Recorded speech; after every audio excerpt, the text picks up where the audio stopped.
Hi guys, it's Jay Kaushal, a motivational speaker and life coach, and today we're going to be talking about number 2 in numerology and what it means. This is the numerology series that I'm doing, and it's not really strictly numerology. It's more about trying to understand the energy of every number from perspectives of numerology, from perspectives of astrology, and also from perspectives of in general what they mean across spiritual disciplines, spiritual terms, right? What they stand for, what philosophically they stand for, and what they relate with. Okay, so last number that I covered was number 1, which is where we began. See, everything begins with 1. Every shape is first a dot, then you begin to form it.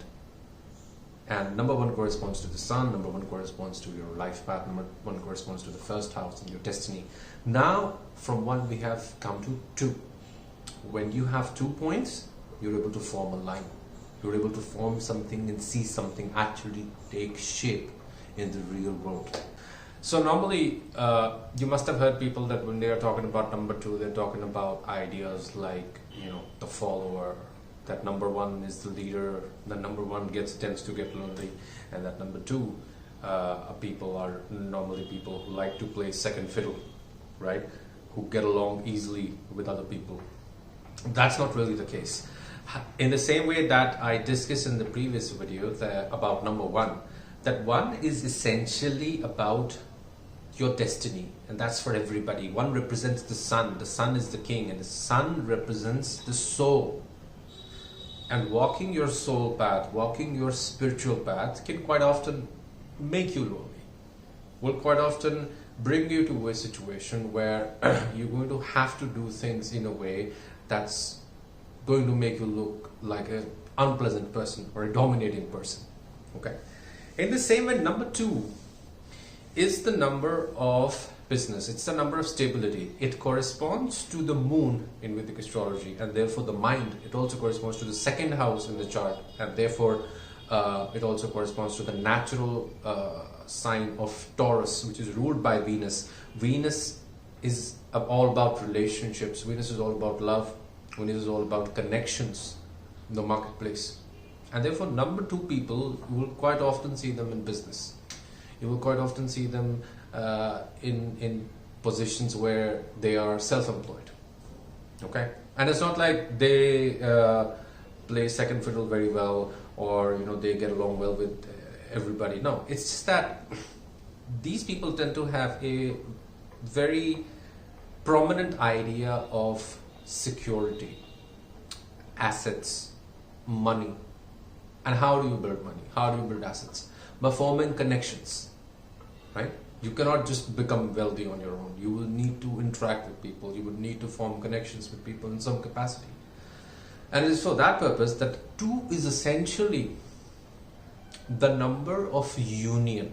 Number 2 people are also, you're going to see pretty emotional, and it's not that their emotions get the better of them, that maybe in some case, it's just that they are very level-headed in terms of their emotions, but they also are deep in touch with the feelings that cause them to create what they create, that cause them to make and build what they want to build.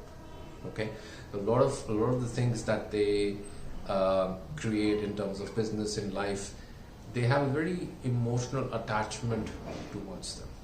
1 can be cutthroat, 1 can be very practical, 1 can be like, okay, if this isn't working out, set this aside, keep yourself focused. But 2 can get attached to things. They can get attached to things that they've created. They can get attached to assets, to relationships. Okay, so in that capacity, yes, number 2 people may find it difficult to detach themselves from people or relationships, even if they don't really end up having their say most of the time, right? But they're pretty diplomatic. They know how to get things done, and that is why they succeed in business. Now, anytime that you're seeing number 222 or 22 or 2222, you can think that this is a sign that you're getting to try to connect with your values, to work on your stability, since it deals with the moon, it also deals with the feminine figures in your life, because moon is actually essentially a feminine planet. The moon is also a planet which is a representative of romance, flirtations, and it's a very perceptive planet. Okay, so 2 has a lot of that energy. It also has a lot of energy of motherhood and nourishment, because the moon is exalted in number 2, and moon per se in itself is representative of the mother. Okay, so anytime that you're seeing number 2 a lot, or you're entering a year of your life which is going to be number 2, for example, let's say you just turned 19, now you're entering the 20th year of your life, so the energy of number 2 comes into play. And if you go and look at your chart, and if you corroborate with for example, there are these time periods which we call dashas and mahadashas, and if you corroborate with that, you will see that those kind of events, those kind of patterns are going to unfold in your life in that period of your life.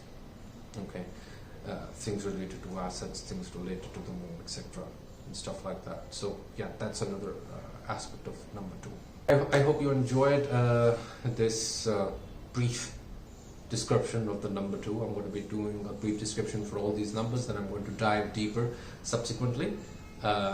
If you like this video, please give me a thumbs up, subscribe to this channel so that you can stay abreast of all the videos that I post, and push the bell icon so that you never miss any video that I post. Thank you so much. Take care.